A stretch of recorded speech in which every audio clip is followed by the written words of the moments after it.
Wow. Well, that's an intro. Welcome back to another edition of the Backstage and WWE podcast, episode 11, the double ones. And what a hell of a week it has been. Whole new show format. You heard it here first. Now a half an hour long as your favorite TV show. So if you have time to watch the latest rerun of Friends, we all know who that is, then you have time to give us a listen. There's a lot of stuff to happen, and we just need to plow right into it. But first, Brad, what a return, if you will, from a long hiatus, right? Yeah, definitely. It was very interesting, very exciting week. Get it? Should we start off the show with that? What do you think? We can. We can? All right. Let's scroll down to the old... it's not even in here!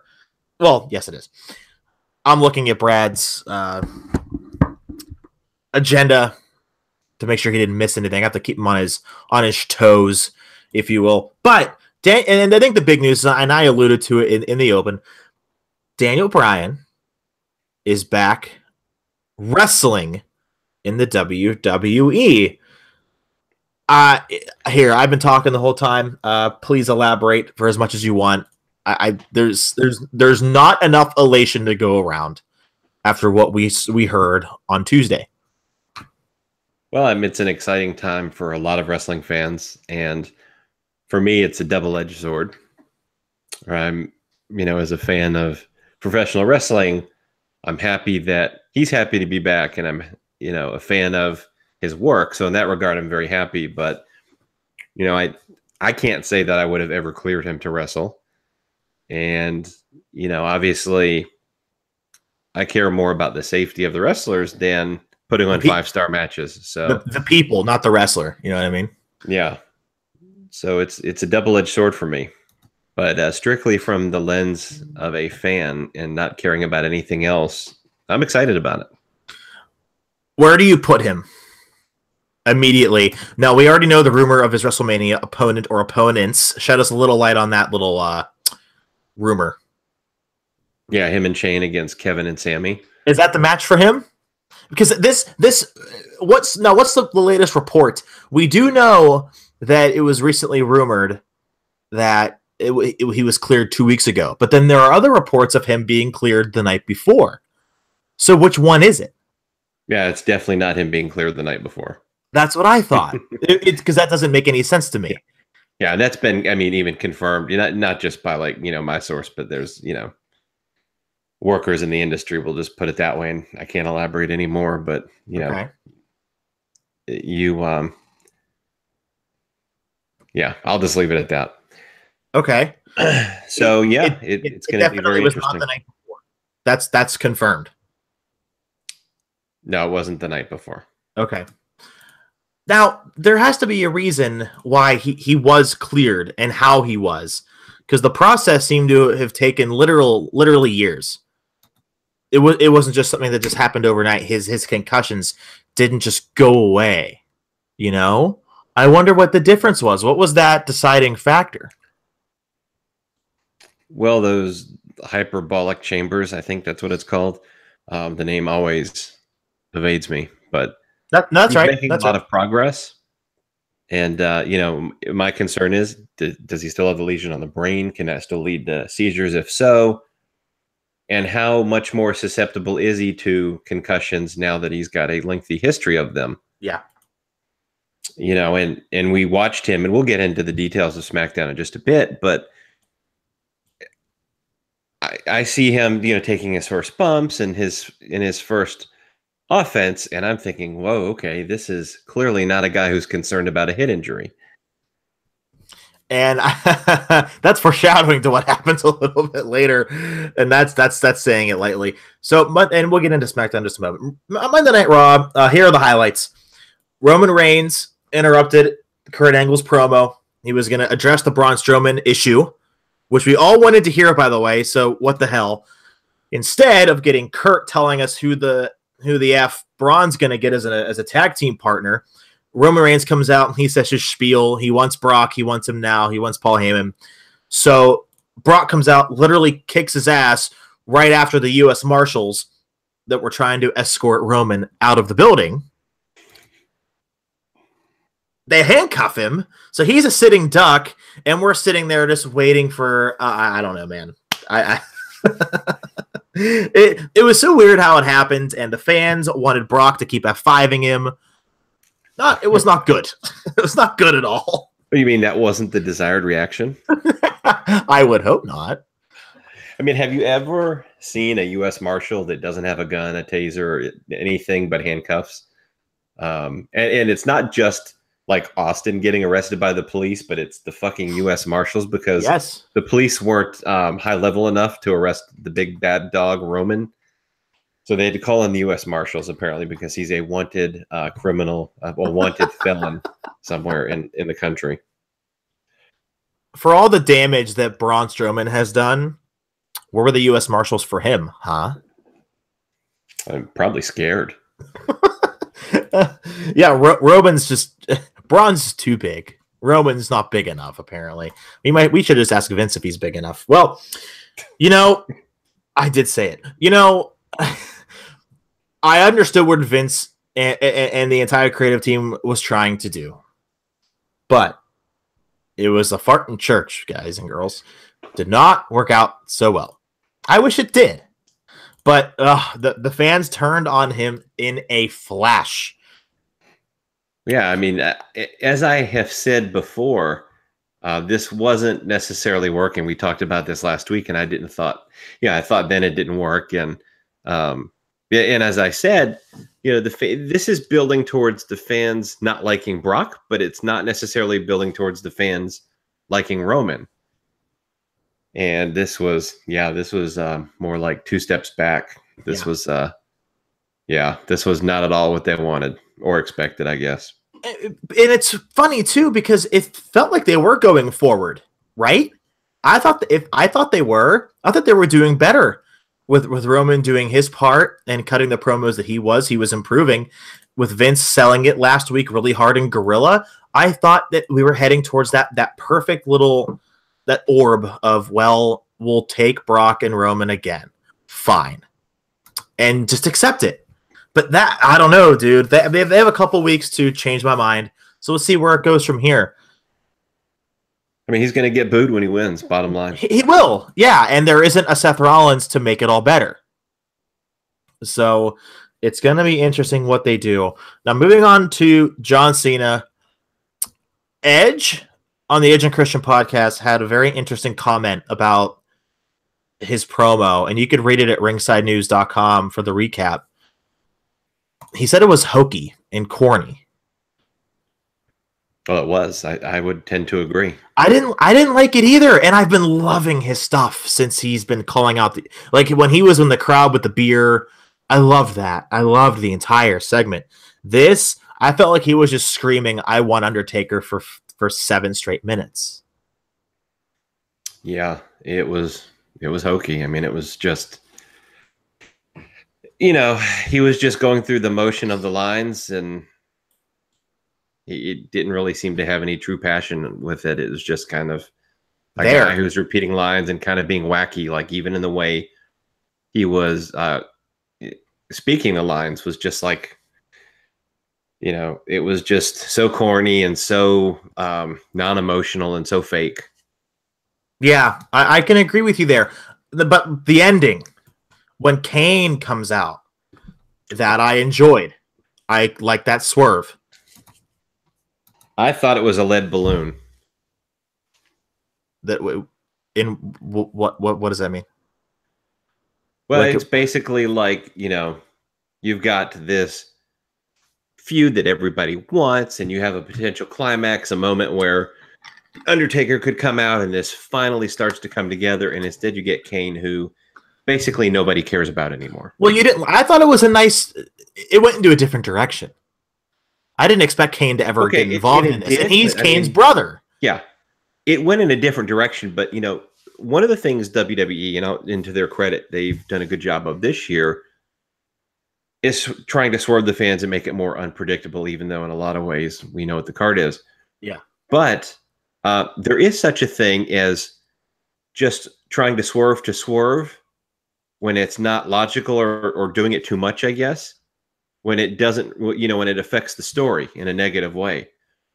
And we're so close to WrestleMania now that I want to see these guys building the feud together, not John Cena coming out every week and giving a promo. Like Bray Wyatt did a couple years ago. Right. Yeah, that's not exciting to me. I don't know if I can defend Vince on this one. But what I can do is I know that whenever I finally see The Undertaker, I'm going to be excited. So in that aspect, I think it does work.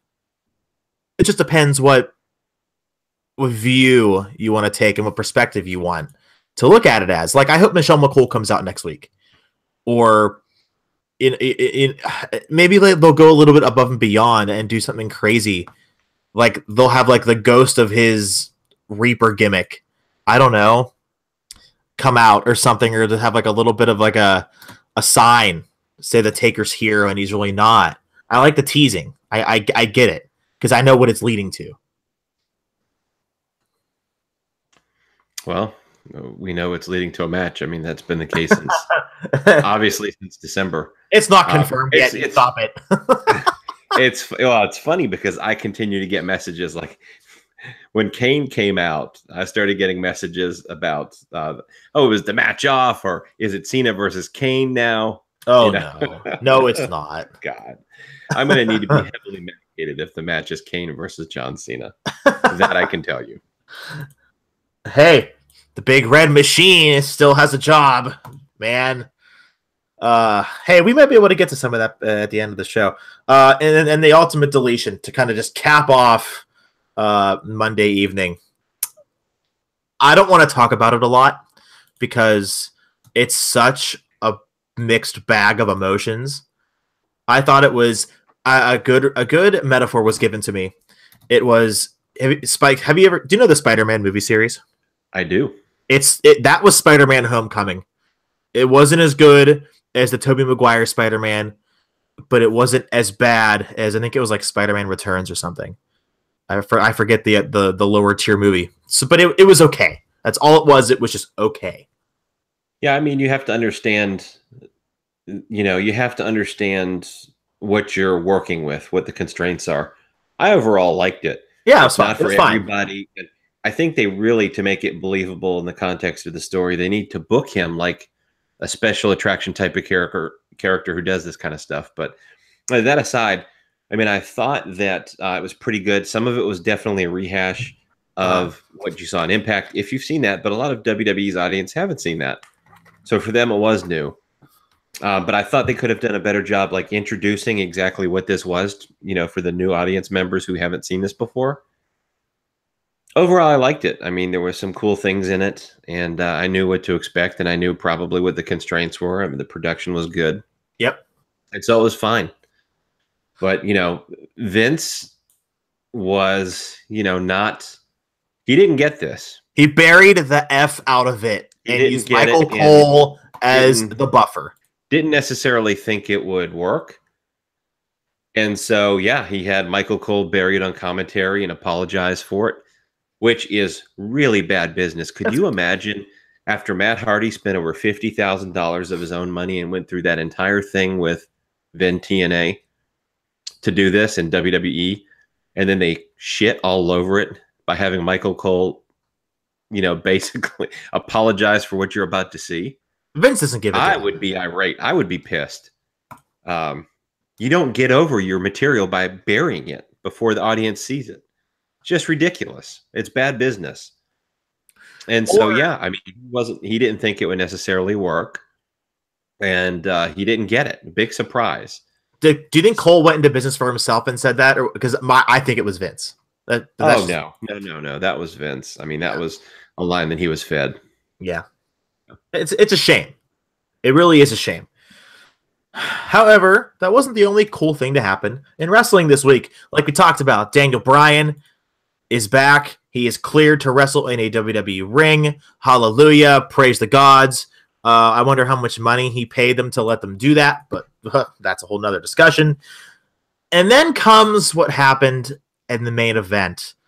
as Sammy and Kevin Owens were both fired by Daniel Bryan for what he did to the whale of a man, that is Shane McMahon, and beat the ever-living crap out of Daniel after getting a few drop kicks on the corner down, and gets powerbombed in the ring apron. Now, Brad, I have one question, and it is yes or no answer. Are you ready? Yes. Daniel Bryan gets cleared after 2 years of being on the shelf. That was your question. You asked if I was ready. Oh, dick.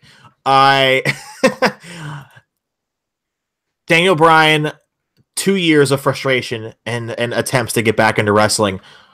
Do you think the first bump that he would take in his return is one that can literally cripple him again? Oh, I thought it was totally stupid. It was so stupid. You're right. Yeah, I don't say that a lot. And they just didn't take any precautions. And the agent who helped produce the segment should be held responsible for that, plain and simple. Do you know who it was? I don't know exactly who it was, but this is something obviously Road Dogg could have stopped. Why would he do something that smart? We've got some special ideas coming up later. We do. Oh, yeah, it's gonna be fun. It was un-effing believable. I could not believe what I saw, and just whatever. I don't fucking whatever. So yes, Daniel Bryan nearly gets hurt again. So we almost had another injured Daniel Bryan. Didn't take him long. It took him 2 freaking hours. Well, and he's going to have to do the impact testing after every after every segment. Yeah, where he's physical, they're going to make him do the impact testing until they're comfortable with his condition, I guess. Yeah. So they're going to monitor him closely at first, but man, I think he's got a high risk of re-injury if this is the way he's going to be used. So dumb. Well, the dumb didn't stop there. Nothing else really happened on Raw, but Natalya, yes, a little love for the women on SmackDown, pinned Carmella after a distraction. You guessed it, from Carmella herself. She is that good that she distracted herself. Charlotte. Yeah. After a distraction from Carmella. I know. I'm just which is very interesting because you've got Charlotte, who you want to be going into WrestleMania strong. She's the champion. She's facing Asuka. So what do? You have Natalya pin her a few weeks before WrestleMania. What the fuck? Why not, right? I realized what I said because I read your agenda verbatim, and I forgot that Natalya wrestled Charlotte, and it was a decent match. So that's my bad. You should have stopped me earlier. Oh, no. I would much rather hear you read it. It makes it more entertaining. It sounds okay. Well, in theory, could Natalya pin Carmella after Carmella distracts her? Is that a possibility? Distracts her from that's a Road Dogg book right there. It is. That's something we can talk about later. Okay. So, what do you think about that? It was a good match overall, Natalya and Charlotte. I thought the ending was completely illogical and stupid. Really? Yeah, obviously, there's no way Natalya should have pinned Charlotte 3 weeks before WrestleMania going into her match against Asuka. No way. I can see where you're coming from. I can. However, the women's division on SmackDown is just completely back-ass words, and I don't understand it, and I don't think I ever will. But I think the women's division on SmackDown is in the doghouse. Sorry, Renee, I'm going to go kill SmackDown now. Big dummy. All right. A few news notes to talk about. Charlie Ebersol, son of Dick Ebersol, legend in the sports industry, is creating his own wrestling. Wow, I'm off tonight. Why not? He could. Why? So who cares? He's creating his own football league called the Alliance of American Football. Brad, you didn't break that story. You suck. Yeah, I can't break them all, I guess. But and I would have gotten credit anyway, probably. So what does it matter, right? Oh, you Tom Petty bastard. So this is very interesting. More competition. And, well, it's direct competition for the XFL, obviously, and just the person involved, right? Dick Ebersol His son was partnering with Vince on the XFL through the NBC deal. Wow. And now you've got his son, Charlie, who also helped produce the XFL 30 for 30 special and is now revealing his plans to start this league. Do you think and a lot of people involved are actually former NFL players, which is very interesting. Well, because they trust the Ebersol name. Well, or they don't want Vince McMahon to succeed. For that. Do you think Charlie Ebersol called up Vince and then Charlie goes, "Hey, Vince?" And Vince is like, "Yeah." And he's like, "Well, I'm in the football business." Well, that's good because I'm in the entertainment business. I don't know. We'll see how it is. I think it could be something fun, right? Why not? It could be fun. It is going to get to a point where I think, obviously, like you see in WWE, there's just more content than people can handle. I'll watch, and that's the risk you run. But yeah, I mean, it's going to be very interesting, and it's going to be interesting to see how this affects the success of the XFL. I agree. AJ Styles now injured. Triple H today, in fact, talked about it. AJ told Trips and the medical staff that he's feeling a lot better, and he says that he thinks he'll be ready to go. However, it's technically not up to AJ. It's up to the medical team. And, well, shit, they're just clearing everybody. AJ's going to wrestle. No problem. Because if he doesn't, he's going to point at Bryan Danielson in the back and say, "Look at this asshole. He can be cleared, and his head looks like a 90-year-old's. Why can't I?" And he will be fine. Jesus. That was not harsh. That was accurate. Okay, so, yeah, and the weird thing is, whatever the injury is, and I don't know, they're being very secretive about it. Because they're nervous.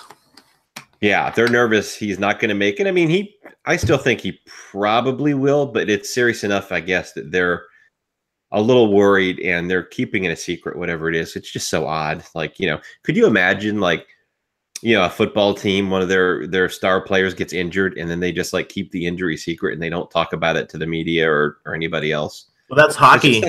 That's hockey, dude. Culture. Yeah. In hockey, dude, it's a lower body or upper body. Unless you can visibly see what they hurt, you don't know. You just don't know. Speaking of someone who's always hurt, Hulk Hogan. He's one leg drop away from disintegrating. He is apparently in talks to return to World Wrestling Entertainment. Well, yeah. I know you're happy, you bastard. I would be very happy with it. Why? Well, WWE is where he belongs. He is WWE in a lot of ways. Stop. He helped bring them to TV and be successful in that regard, and it just seems right. Everyone makes mistakes, and I think he's done his time for that. And I would like to see him back in WWE. Hey, maybe there's a reason the WWE hasn't brought him back. Well, everybody deserves a second chance for the most part. And I would like to see him back. And I think there's a lot of fans who would like that as well. So, we'll see what happens. I mean, it's not like he's going back to wrestle or anything necessarily, but as an ambassador or something like that. Just something where they're not deleting him from history. How many second chances has Baron Corbin got for botching moves? I cracked myself up.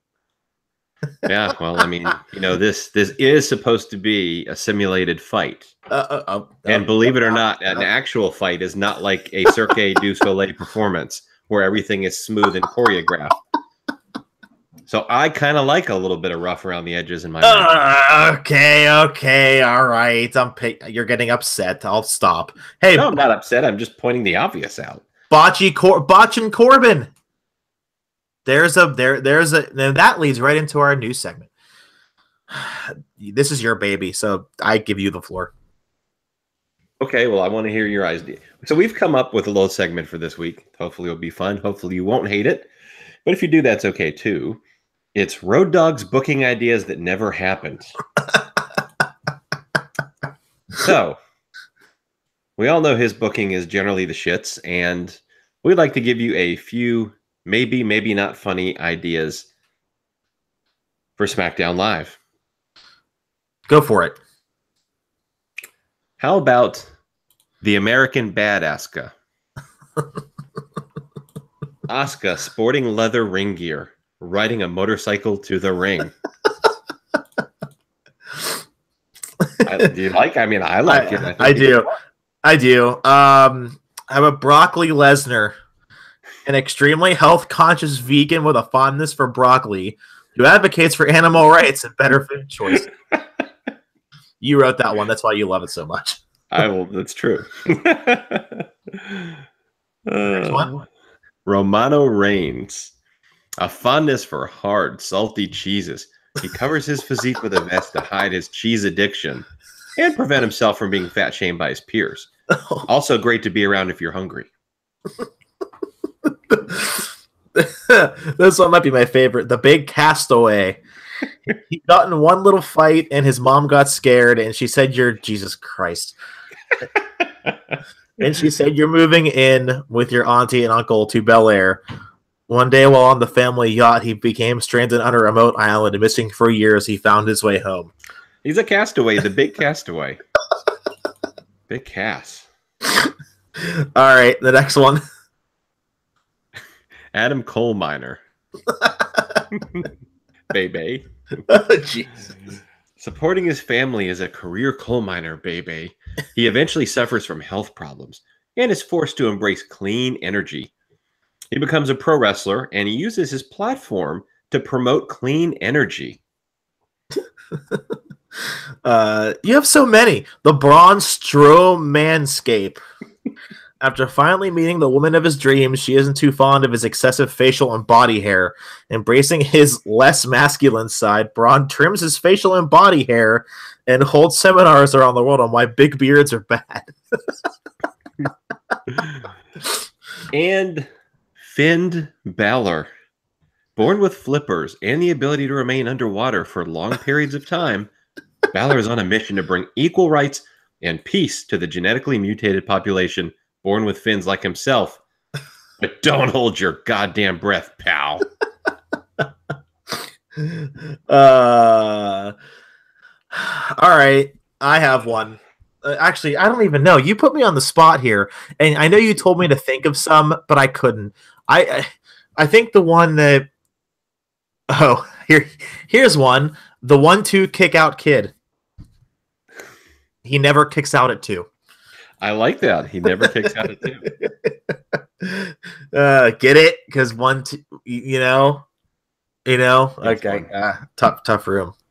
Oof. That one may have flopped. All right, wait. I have to think of one. Hold on. Stand by. That's not how you spell that. I have one. Okay, this is it's a human name like a John Cena, Steve Austin kind of thing, right? So like it's not, his name isn't gimmicky, you know what I mean? Yep. This one is called Brian James. Oh jeez. And his gimmick is to be a big shit. Oh god. That's it. That's the gimmick. The gimmick. Yeah. Living the gimmick. How about the Fatal 5-Way? This is one wrestler. He can only wrestle in Fatal 5-Ways. Oh, that could be interesting. Yeah. How about a woman's division where they can only wrestle in 6-woman tag team matches? Oh wait, we already have that. Never mind. Okay.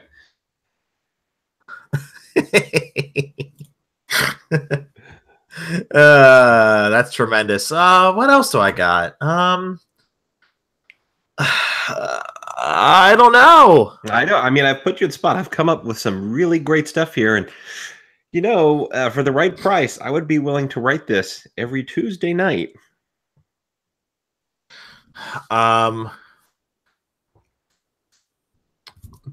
can't believe I'm doing this. Yeah. Becky Lynch pin. I'm just glad you resisted the Becky Lynch mob. I was thinking like Bocce Lynch, but I feel like that wasn't fair. She's a good wrestler. Stop it. Don't be that guy. I know you like Becky Lynch. You know how much I like her. She's great. That's enough negativity out of you.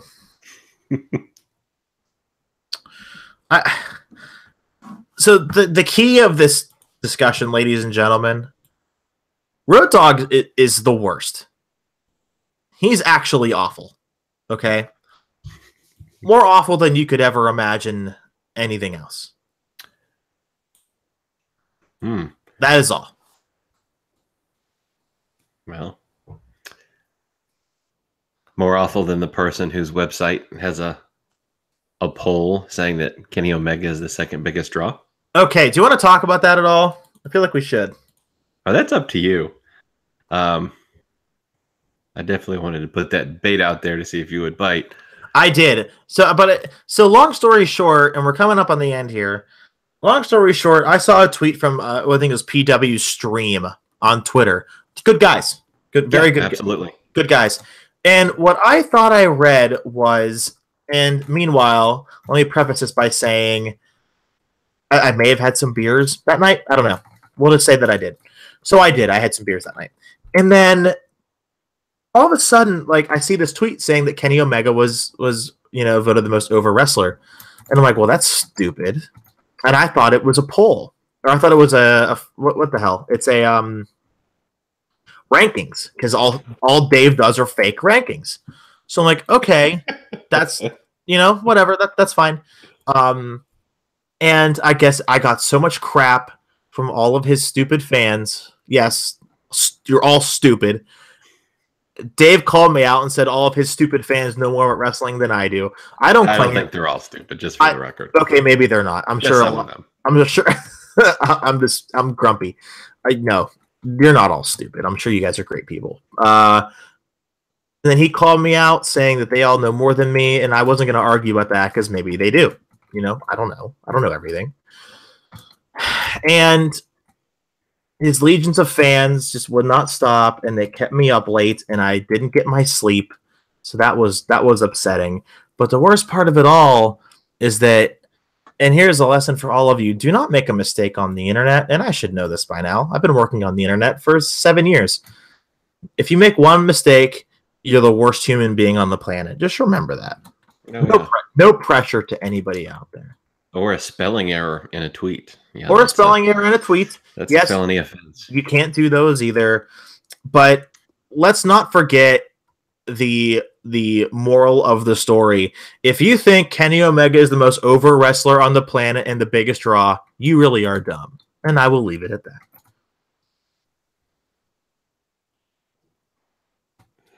Who is, Brad, that's a good question. Who's the biggest draw in wrestling right now? I think the biggest draw in wrestling is WWE, the brand. No single man. I would say, okay, so Brock Lesnar is obviously a big draw. John Cena.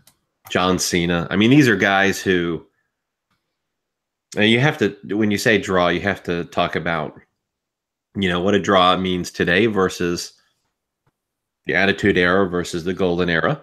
Yep. WWE has certainly built a business model where the brand is the top draw and everyone else is replaceable.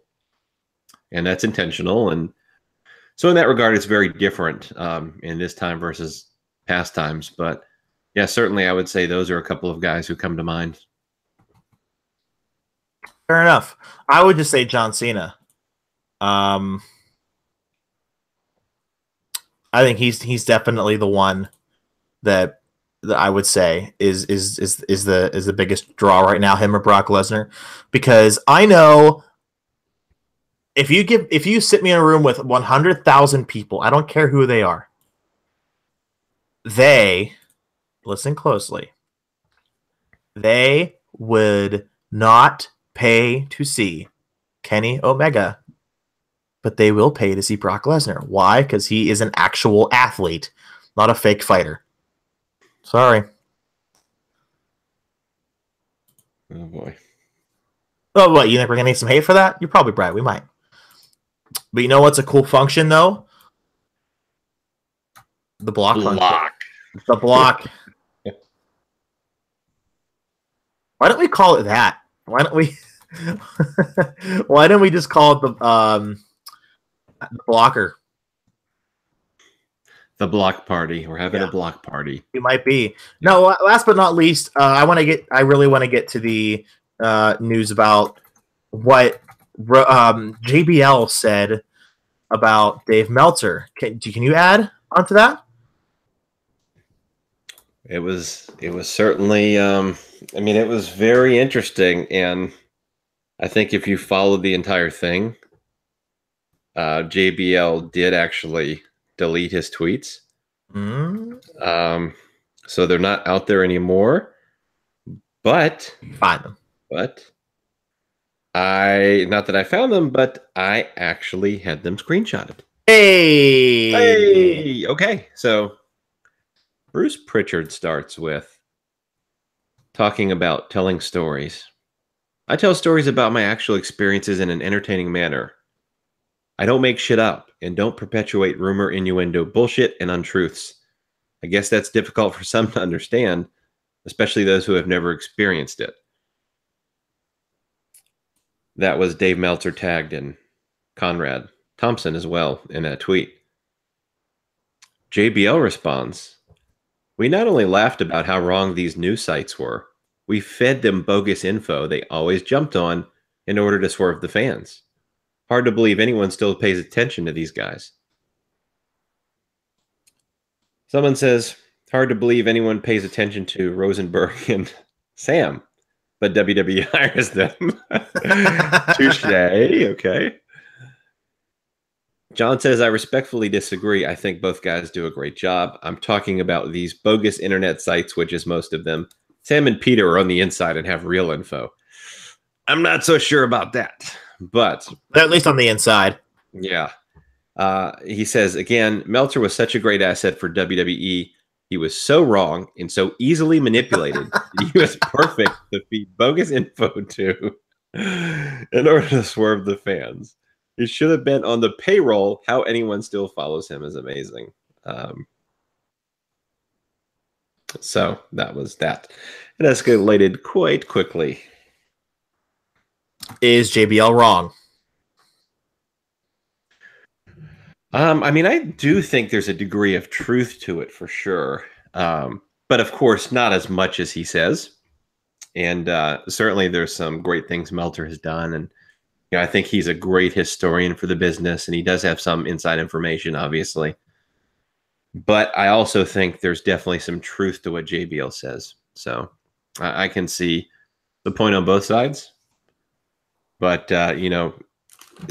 while it's easy to hate on Dave, and some of it he does deserve, but I think JBL doesn't have a great stellar reputation himself. So. No, he's shit in wrestlers' bags. Yes. So we all know he's a dick anyway. Yeah, well, I thought that was kind of fun. I did not get involved this time, yeah, which is good for me. So I thought it was okay. However, that's it. That's it. No Dean this week. It's a better show already. Oh my gosh. Where can we find you online?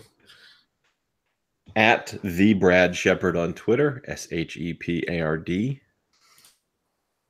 And you can read my work on the wrestling at bodyslam.net.